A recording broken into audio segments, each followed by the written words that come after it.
The hardest part was not seeing the trash can. The hardest part was realizing everyone expected me to laugh.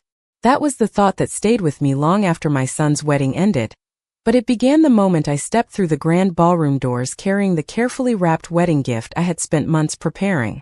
I arrived early because I always believed the mother of the groom should be there before the guests, ready to welcome family and friends with a smile.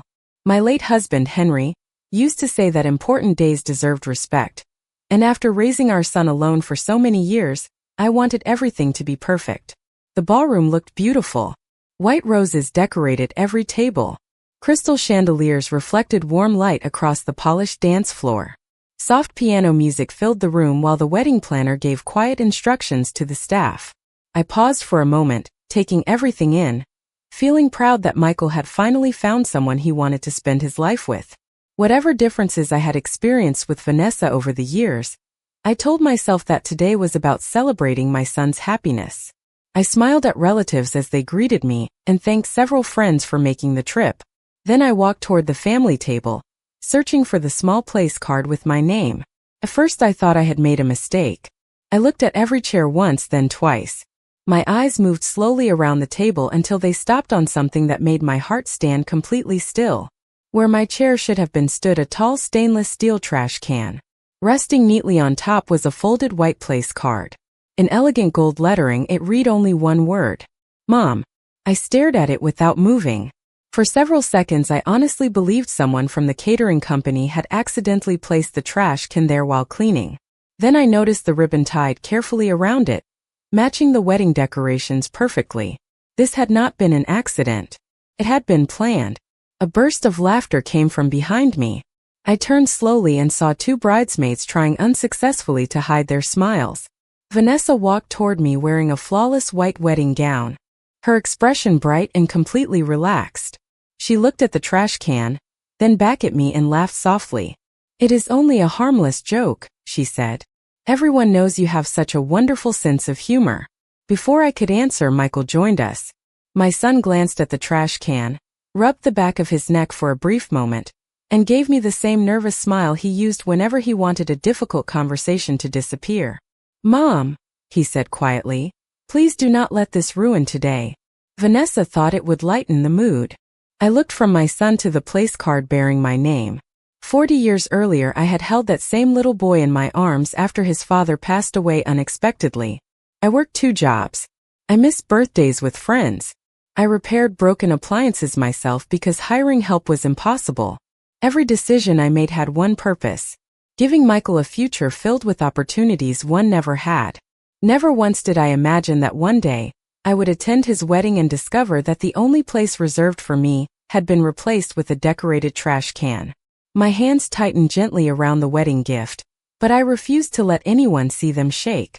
Without raising my voice, without arguing, and without allowing a single tear to fall, I carefully lifted the place card that read Mom, slipped it into my purse, picked up the wedding gift once more, and quietly walked toward the last empty chair at the very back of the ballroom.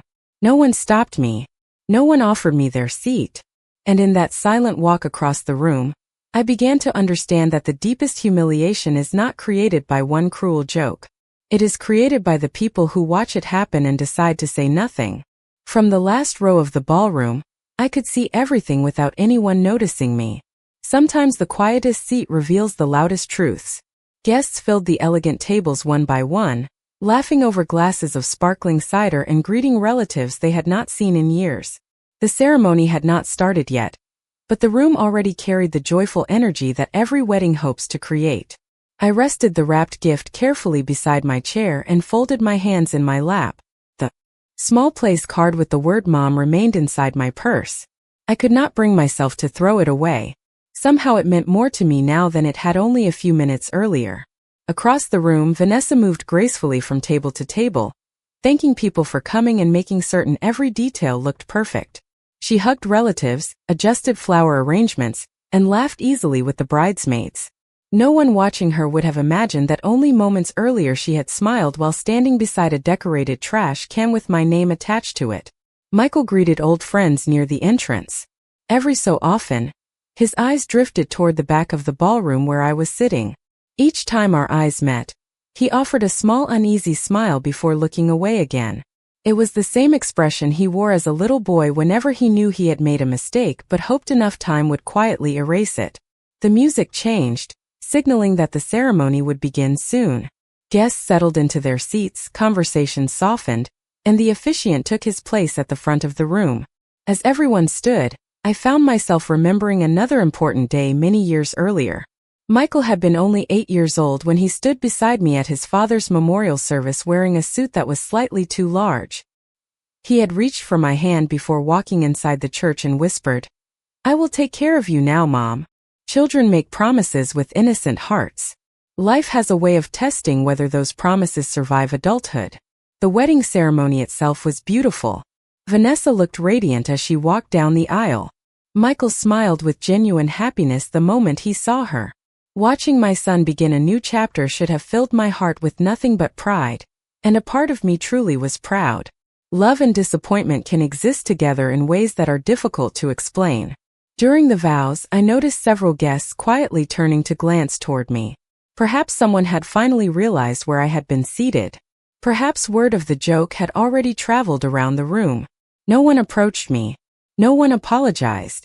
The silence surrounding the moment seemed almost carefully protected. After the ceremony ended, applause filled the ballroom. Family members lined up to congratulate the newlyweds. I waited patiently until the line became shorter before walking toward them with the gift I had carried all afternoon. Vanessa accepted it politely and thanked me with a practiced smile. Michael hugged me briefly. "Thanks for understanding today," he whispered. "I really appreciate you keeping everything peaceful." I looked into my son's eyes for a long moment. "I came here to celebrate your marriage," I answered softly. "Nothing was ever going to change that." He smiled with visible relief, believing the difficult moment had passed. As he turned to greet another guest, I quietly stepped aside and watched photographers gather the immediate family for pictures. One by one, parents, grandparents, siblings, and close relatives were called forward. No one called my name. I remained standing near the edge of the ballroom holding nothing except my purse, my memories, and the growing realization that being ignored can sometimes leave a deeper mark than being openly embarrassed. The reception continued with music, laughter, and the familiar rhythm of celebration. Yet I felt strangely separated from it all, as though I were watching someone else's family from behind invisible glass. I remained near the edge of the ballroom after the photographs ended, quietly observing the conversations that drifted from table to table. Waiters carried dinner plates with careful precision. Children chased each other across the dance floor until their parents gently called them back.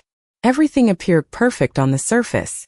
Only I knew how different the day had felt from where I was standing. I found an empty moment to sit again and slowly unwrapped a small linen napkin from my purse. Inside rested a silver tie clip that had belonged to Henry. Michael had given it to his father on his first Father's Day when he was only 6 years old. Henry wore it to every important family occasion until the day he passed away. I had planned to give it to Michael before the ceremony as a quiet reminder that his father would always be part of this milestone. Instead, I held it in my hands, wondering whether the right moment had already slipped away. My thoughts drifted backward through the years. After Henry died, there had been no generous insurance policy waiting to rescue us. There had only been unpaid bills, a modest house payment, and a frightened little boy who needed stability more than explanations. I worked mornings at the public library and evenings balancing books for a local hardware store. Some nights I returned home after 10 o'clock, only to wake again before sunrise. Michael never complained. He would leave little handwritten notes on the kitchen counter saying he was proud of me. Every report card, every baseball game, every college application reminded me why the long hours mattered. I never considered those years a sacrifice. They were simply what love required. A familiar voice gently interrupted my memories. "Evelyn." I looked up and recognized George Palmer, Henry's closest friend for more than 40 years. His hair had turned almost completely white, but his warm smile remained exactly as I remembered. He pulled out the chair beside me without waiting for an invitation, as though he already understood I could use the company. "I have been looking for you," he said quietly. "I expected to see you sitting with the family." I offered a small smile. Apparently the seating arrangement changed. George followed my eyes toward the front table before looking back at me. His expression became thoughtful rather than surprised. "Henry once told me something," he said after a long pause. "He said if there ever came a day when you were treated like a guest instead of the heart of the family, I should pay very close attention." Those words settled over me more heavily than I expected. Henry had always noticed the smallest changes in people long before anyone else did. George leaned a little closer and lowered his voice. "There are things your husband prepared years ago that he hoped would never become necessary. He trusted your kindness, Evelyn, but he also worried that kindness might one day be mistaken for weakness." I looked at George in complete silence. Before I could ask another question, the master of ceremonies invited everyone to gather for the first dance. Music filled the ballroom once again, and guests hurried toward the dance floor. George stood slowly, straightened his suit jacket, and rested one reassuring hand on my shoulder. "Enjoy your son's wedding," he said gently. "There will be time for everything else very soon." As he walked away, I slipped Henry's silver tie clip back into my purse beside the place card that simply read Mom. One represented the family we had spent decades building. The other represented what that family had quietly become. I suddenly realized that neither of those small objects had found their final place yet, and somehow I knew the days ahead would decide which one carried the greater meaning. The evening moved forward as though nothing unusual had happened, and perhaps that was the part one found hardest to understand. Music filled the ballroom while guests laughed over dinner and toasted the newlyweds. Conversations flowed easily from one table to another. Crystal glasses caught the warm light from the chandeliers, and servers quietly refilled coffee cups as though this were simply another beautiful wedding. I watched all of it from my corner of the room, realizing how easily a painful moment could disappear beneath enough smiling faces. George's words stayed with me. Henry had expected something. He had seen possibilities long before I ever had. I knew my husband well enough to understand that he never acted from suspicion alone. If he prepared for a difficult future, it was because he had quietly noticed a pattern instead of a single event. As dinner ended, I stepped outside onto the terrace for a few minutes to breathe the cool evening air. Strings of white lights stretched across the garden where guests gathered with drinks and cameras. The laughter sounded softer outside, almost distant. I leaned against the wooden railing and looked across the lawn, remembering another celebration nearly 40 years earlier. Henry and I had held our own wedding reception in the fellowship hall of our small church. Friends baked every dessert. Family members folded napkins by hand. We could not afford luxury, but every chair in that room had been offered with love. Henry had whispered to me before our first dance, "The people around us matter far more than the decorations." I smiled at the memory before hearing footsteps behind me. George joined me on the terrace carrying 2 cups of coffee. He handed one to me without saying a word. We stood quietly for a moment before he finally spoke. "Do you remember the investment account Henry opened after Michael graduated from college?" he asked. I nodded slowly. Henry had called it the Family Future Fund, adding to it little by little whenever extra money became available. We rarely discussed it with anyone because Henry believed generosity worked best when it remained quiet. George looked toward the ballroom before continuing. "Most of today's wedding was paid for through that account." I turned toward him in surprise. "Michael told me he and Vanessa had saved for years," I said softly. George shook his head. "They contributed some money, but Henry instructed the financial advisor that the fund should cover the remaining expenses if Michael ever married. Your husband wanted his son to begin married life without unnecessary debt." I stared down into my untouched coffee. I had assumed Michael knew exactly where the money came from. George seemed to read my thoughts immediately. "I am not certain anyone explained it completely," he answered. "Henry never wanted recognition. He only wanted to help." A quiet sadness settled over me. The ballroom behind us sparkled with expensive flowers, elegant table settings, and beautiful music. Yet very few people understood whose years of careful planning had helped make that evening possible. George reached into the inside pocket of his suit jacket and removed a small sealed envelope with my name written neatly across the front. I recognized Henry's handwriting instantly. Before I could speak, George placed the envelope gently into my hands.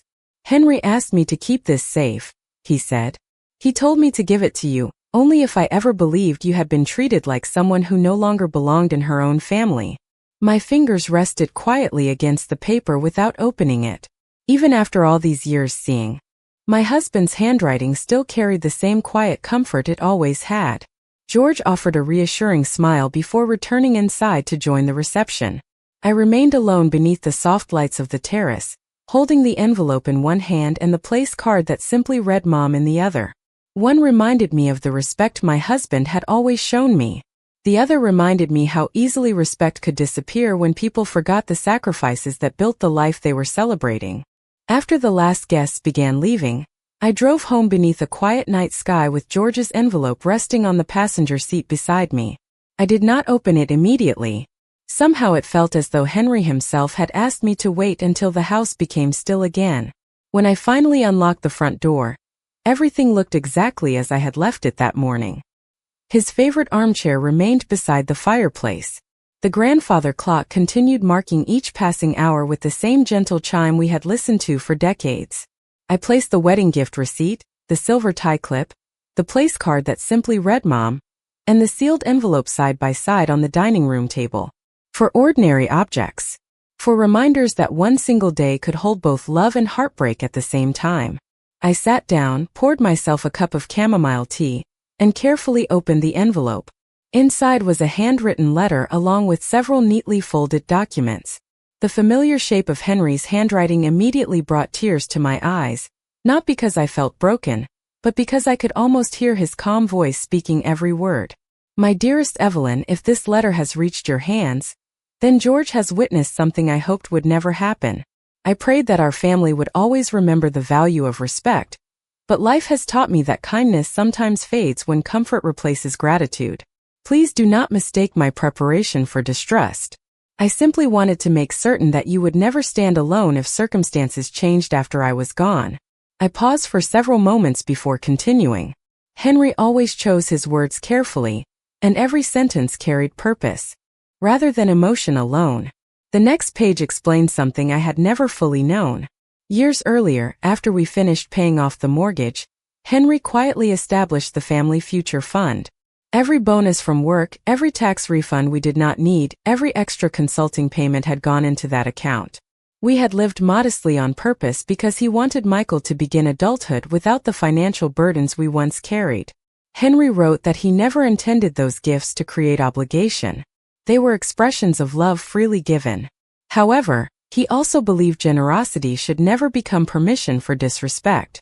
Beneath the letter rested copies of financial statements showing how the wedding expenses had been paid. The venue, the catering, the flowers, the photographer, the honeymoon contribution. Nearly every major payment had come directly from the family future fund. Michael had signed the required paperwork months earlier, but according to Henry's notes, only the financial advisor, George, and attorney Richard Hayes knew the complete source of the funds. My son had likely assumed they came from a long-established family investment without realizing who had patiently built it over so many years. At the bottom of the final page, Henry had written one sentence that settled deeply into my heart. Never allow anyone to convince you that gratitude is old-fashioned. Families survive because people remember who carried them before they learned to stand on their own. I folded the papers carefully and returned them to the envelope. For the first time since the wedding began, I no longer questioned my own memory or my own worth. The events of that day had not changed who I was. They had only revealed what others had forgotten. I looked once more at the place card marked Mom before placing it inside the envelope beside Henry's letter. One had been created to embarrass me for a single afternoon. The other had been written to protect me for the rest of my life. As the house grew quiet around me, I realized that Henry had not simply prepared financial documents. He had quietly prepared the truth, trusting that when the right moment arrived, it would speak far more clearly than anger ever could. The next morning arrived with an unusual sense of calm. For the first time since the wedding, I no longer felt confused about what had happened.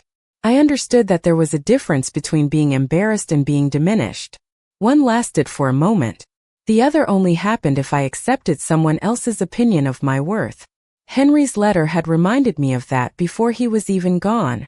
I folded the documents carefully, placed them back inside the envelope, and called Richard Hayes, the attorney who had worked with our family for many years. He answered after the second ring. "Good morning, Evelyn," he said warmly. "I had a feeling I might hear from you soon." His words surprised me. "You were expecting my call?" I asked. "Henry asked me to expect it if George ever delivered the envelope," Richard replied gently. "He wanted to make certain you understood every document before making any decisions." We arranged to meet that afternoon at his office. The drive across town felt strangely familiar.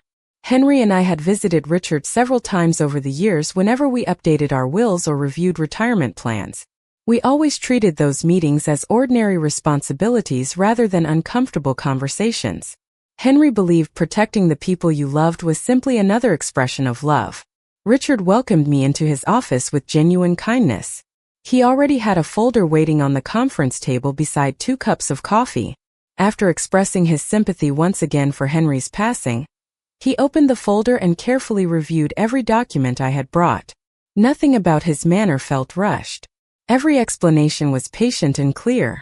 When he finished reading Henry's letter, he nodded quietly before looking at me. "Everything your husband described is completely accurate," he said. "He prepared these arrangements several years ago." Richard explained that the Family Future Fund remained active and fully protected under the structure Henry had established. Although many of the wedding expenses had already been paid exactly as Henry intended, additional financial support that had been planned for future milestones would require my personal approval going forward. "Your husband believed generosity should always remain voluntary," Richard said. "He never wanted anyone to assume it was guaranteed, regardless of how family members treated one another." I listened carefully without interrupting. This was never about money alone. It was about respect.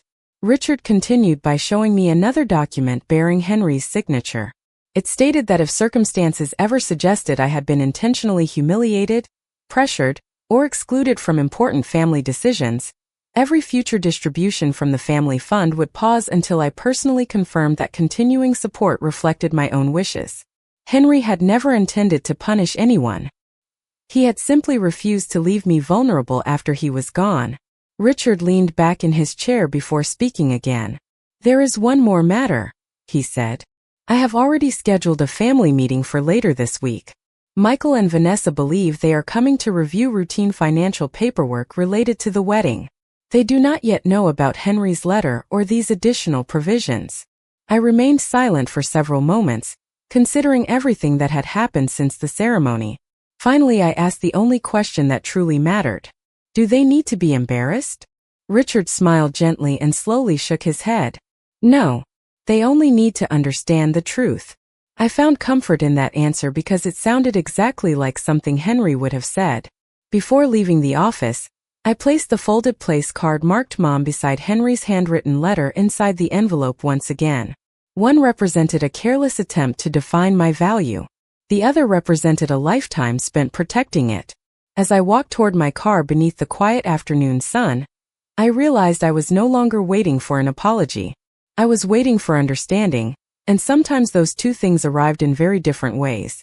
2 days passed before the family meeting, and I spent every one of those days exactly as I always had. I watered Henry's roses before sunrise, read for an hour on the back porch, and baked the cinnamon bread Michael loved. As a little boy, there was something comforting about ordinary routines. They reminded me that dignity was built through steady habits, not dramatic moments. Late on Wednesday afternoon, my telephone rang. Michael's name appeared on the screen. His voice sounded unusually relaxed. "Mom, Richard wants us all at his office on Friday. He said there are a few final documents connected to the wedding fund." I smiled softly, even though he could not see me. "Yes, he called me as well," I answered. "I will be there." Michael hesitated before speaking again. "I am glad you are coming. I think it will help everyone move forward." His words carried hope rather than confidence, and I realized he still believed the wedding weekend had ended with nothing more than an awkward misunderstanding. "I hope so too," I replied gently. After we ended the call, I sat quietly in Henry's favorite chair and looked toward the bookshelf where our family photographs filled several shelves. One picture showed Michael at 10 years old proudly holding the first fish he had ever caught with his father. Another captured his college graduation, standing between Henry and me with the widest smile I had ever seen. Looking at those photographs reminded me that people rarely become strangers overnight. They change one small decision at a time, often without realizing it themselves. Friday morning arrived with bright sunshine and a clear blue sky. I chose a simple navy dress, the same pearl earrings Henry had given me on our 30th anniversary, and slipped the envelope containing his letter into my handbag beside the place card marked Mom. Neither object felt heavy anymore. They simply represented two different truths waiting to meet each other. Richard's receptionist greeted me warmly and invited me into the familiar conference room. The polished wooden table looked exactly as it always had. Fresh coffee waited beside neatly arranged folders. A few minutes later, Michael and Vanessa arrived together. Vanessa smiled politely as she entered and complimented the flowers on the reception desk before taking her seat beside Michael. She appeared completely at ease, almost cheerful, as though expecting little more than routine paperwork. Michael walked over and gave me a quick hug. "Thanks for coming, Mom," he said. "After today, everything should finally be wrapped up." I returned the hug and smiled. Sometimes important things take a little longer than we expect. Richard entered carrying a thick file and greeted each of us with calm professionalism. After everyone settled into their chairs, he folded his hands and looked around the room. "Before we review the remaining financial matters," he began, "there is a letter Henry Brooks instructed me to address today if certain circumstances ever arose." I noticed Vanessa glance briefly toward Michael before looking back at Richard. Her smile faded only slightly, replaced by polite curiosity. Richard carefully removed the sealed letter from the file. "Henry believed family should always be guided by respect before money," he continued. "He also believed that important decisions should be made only after everyone understood the complete picture." The room became perfectly still. No one reached for the coffee. No one opened the folders waiting in front of them. Even the quiet hum of the air conditioner seemed louder than before. I rested one hand lightly on my handbag, feeling the place card and Henry's letter beneath my fingertips. Across the table, Michael watched Richard with growing uncertainty while Vanessa sat perfectly composed, unaware that the conversation she expected had already begun to move in a direction neither of them had imagined. Richard unfolded Henry's letter with the same careful respect he had shown every document my husband ever signed. His voice remained calm, steady, and free of judgment as he began reading aloud. "To my family. If this letter is ever read in your presence, it means Evelyn has experienced something that convinced those entrusted with my wishes that respect has been replaced by convenience. If that day arrives, I ask only that everyone listen before responding." No one spoke. Michael lowered his eyes toward the polished table while Vanessa remained perfectly still with her hands folded neatly in front of her. Richard continued. "Henry wrote that he had spent his entire life believing a family's greatest wealth was not measured by property or investment accounts, but by the way its members treated one another when gratitude was no longer required. He explained that the Family Future Fund had never been created as an inheritance anyone could expect. It had been created as an expression of love freely given. Every contribution represented extra hours worked, postponed vacations, repaired furniture instead of replaced furniture, and countless ordinary choices made with Michael's future in mind. Richard then placed several financial statements on the table where everyone could see them. One by one he explained each payment. The ballroom reservation, the catering contract, the floral arrangements, the photographer, the honeymoon contribution. Each invoice traced back to the Family Future Fund established years earlier by Henry. Michael leaned forward and carefully studied the documents. His face slowly lost its remaining confidence. "I thought these payments came from the investment account Dad mentioned years ago," he said quietly. Richard nodded. "They did. Your father created that account with your mother's full support. Together they built it over many years." Michael looked across the table at me with an expression I had not seen since he was a child who suddenly realized he had misunderstood something important. Vanessa finally spoke. Her voice remained controlled, but it carried uncertainty I had never heard before. "I knew there was financial assistance," she said. "I did not realize where all of it came from." Richard answered politely. "That is precisely why Henry left these records. He wanted assumptions replaced by facts." He then removed one final document from the folder. "There is one additional provision," he said. "Future distributions from the Family Future Fund, including assistance with home purchases, business investments, or educational expenses for future generations, require Evelyn's personal approval." Henry insisted that these gifts remain voluntary and always reflect mutual respect within the family. The room fell silent again. This silence felt different from the one at the wedding. That silence had protected embarrassment. This one allowed understanding to settle in. Michael slowly leaned back in his chair and covered his mouth with one hand as though replaying the wedding in his mind from beginning to end.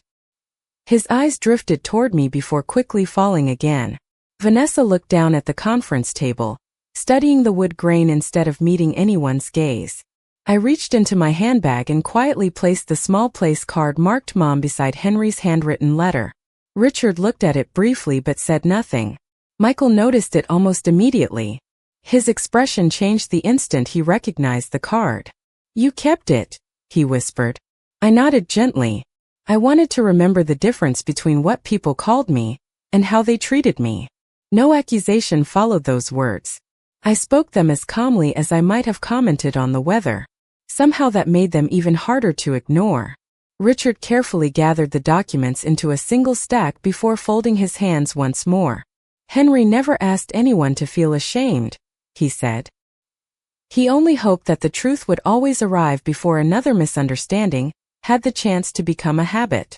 As those words settled over the room, I realized my husband had accomplished exactly what he intended. He had not arranged a confrontation. He had created an opportunity for every person at that table to see themselves honestly for the very first time. When the meeting ended, no one stood up immediately. The silence that filled Richard's office no longer felt uncomfortable. It felt honest. For the first time since the wedding, there was nothing left to hide behind careful smiles or convenient explanations. Richard quietly closed Henry's file and placed it at the center of the conference table before leaving us alone for a few minutes. Michael remained seated with his eyes fixed on the small place card that simply read Mom. He reached toward it slowly, almost hesitating before touching it. "I remember this," he said in a voice barely above a whisper. I laughed because everyone else laughed. I told myself it was harmless because I did not want to make the day uncomfortable. He paused, then looked directly at me for the first time since the meeting began. "I never stopped to think about how it felt for you. I saw the little boy who once promised to take care of me after Henry died. He had not disappeared. He had simply allowed comfort and silence to guide him instead of courage." I smiled gently. "Life gives every one of us moments we wish we could relive," I said. "What matters is what we choose after we finally understand them." Vanessa remained quiet for several moments before speaking. Her confident composure had been replaced by sincere reflection. "I thought making light of everything would keep the wedding fun," she admitted softly. "I convinced myself that everyone would laugh together. I never imagined that I had crossed a line that could never be funny." She lowered her eyes before continuing. "I should have treated you with the same respect I would hope someone would show my own mother." I listened without interrupting. I had waited many days to hear those words, yet I realized I no longer needed them to restore my peace. Henry had already done that through his wisdom and his faith in me. Richard returned to the room carrying the final documents. He smiled warmly before placing them back into the file. "Nothing needs to be decided today," he said. "Henry designed these arrangements to protect choice, not to force outcomes." I appreciated those words because they reflected exactly how my husband had lived. He never used love as leverage. He simply believed that respect should always accompany it. We walked outside together beneath the bright afternoon sun. Michael asked if he could drive me home. During the ride we spoke about ordinary things for the first time in weeks. The maple trees around town had already begun changing color. The local bakery had reopened after renovations. A neighbor had finally restored the old gazebo in the park where Henry once taught Michael how to throw a baseball. Small conversations often rebuild bridges that large speeches cannot. When we reached my house, Michael carried my handbag to the front porch before stopping beside the flower bed Henry had planted years ago. "Dad always said this was your favorite place," he said. Quietly. I nodded. Because it reminds me that the best things in life grow slowly. Before leaving, he handed me the place card one last time. I looked at the single word written across it, then walked inside and placed it beside Henry's photograph on the living room shelf. Not as a reminder of humiliation, but as a reminder that dignity does not come from the chair someone offers you. It comes from the life you build and the character you refuse to surrender. I looked toward Henry's empty armchair and smiled. He had never left me wealth alone. He had left me wisdom, patience, and the quiet confidence to know that no careless joke could ever reduce the value of a lifetime spent loving my family. The seat they tried to take from me had never truly belonged inside that ballroom. It had always existed in the hearts of those willing to remember, who helped them find their own place in the world.